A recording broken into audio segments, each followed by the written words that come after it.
না হিসাব মতো যখন এখানে কেস হয়ে গেছে জায়গার মালিক তো অন্যজন আর দোকানটা অন্যজন, তাহলে হিসাব মতো যখন দোকান মালিক অন্যজন তাহলে ভেঙে যাওয়ার পরে তো আর কাজ করতে পারে না। ওরা কাজ করছিল, আমরা বলেছি কেন তোরা কেস করে মিথ্যে কেস করে। আপনি কি মারামারি করতে এসেছিলেন নাকি?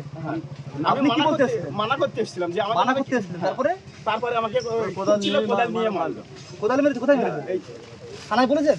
থানায় ফোন করেছিলাম। কি বলছে? তার আগে থানায় ফোন করেছিলাম যে ওরা তো বেআইনি কাজ করছে, বলে আমরা যাচ্ছি 1.5 ঘন্টা ধরে আসছে না।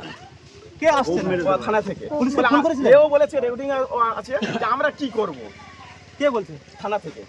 দাঁড়াও দেখি। মারাত্মক অভিযোগ, কি বলবেন? রাত্রি সাহেব কি বলবেন? দাঁড়ান ফোন করি একটু। আমরা যখন ফোন করেছিলাম তখন বলছে আমরা কি করব। এর কাছে আছে।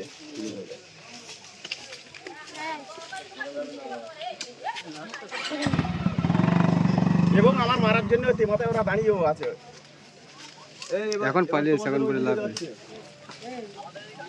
এখন ফুলবাড়ি আছে, আমাদের ছেলেদের মেরেছে। ওই পশ্চিম স্পটে দাঁড়িয়েছিল? হ্যাঁ, ওই স্পটে দাঁড়িয়েছিল। কোন থানার পুলিশ? ভাট থানার। হ্যালো, জায়গাটা ঝামেলা চলছিল, অর্থাৎ আগুন দিয়ে টিএমসির লোকেরা পুড়িয়ে দিয়েছিল, এরকমই অভিযোগ করেছিলেন শওকত মোল্লা সাহেবও বলেছিলেন, মনে হচ্ছে আপনার ওই মিটিংয়ে সম্ভবত বলেছিলেন যে ওনারাই হচ্ছে আগুনে পুড়িয়েছে। তারপরে আমাদের আইএসএফ এর ছেলেদেরকে মারধর করেছে, কোদালের বাঁট দিয়ে মারধর করেছে। তো এগুলো নিয়ে আপনি কমপ্লেন পাওয়ার পরে কোনো অ্যাকশন নেননি?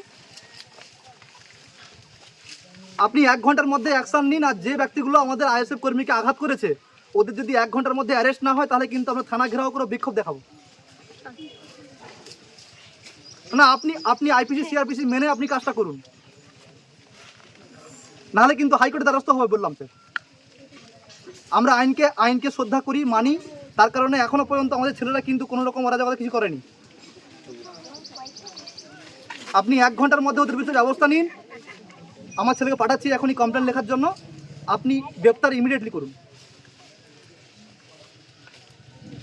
না এরকম হবে না তো, তৃণমূলের বাহিনী আপনাকে মানে ইউজ করবে, সেটা আপনি করবেন, আর আমাদের আইএসএফ কর্মীরা কমপ্লেন করলে আপনি অ্যাকশন নিচ্ছেন না, এটা কি করে হয়? এখন তো নির্বাচন কমিশন আন্ডারে চলে গেছে। 1 ঘন্টার মধ্যে অ্যারেস্ট চাই। ধন্যবাদ স্যার। হুমকি দিলেন কি অফিসারকে? কি বলবেন? অফিসারকে হুমকি নয়, আইপিসি সিআরপিসি মেনেই কাজ করতে বলছি। যখনই কোনো ব্যক্তি কমপ্লেন করলো তারপরেই তো পুলিশের ব্যবস্থা নেওয়া উচিত ছিল। এখনো পর্যন্ত এই ব্যক্তিটার এই হাতে কোপ মেরেছে, কোদাল মেরেছে, এ তো মরেই হতে পারতো।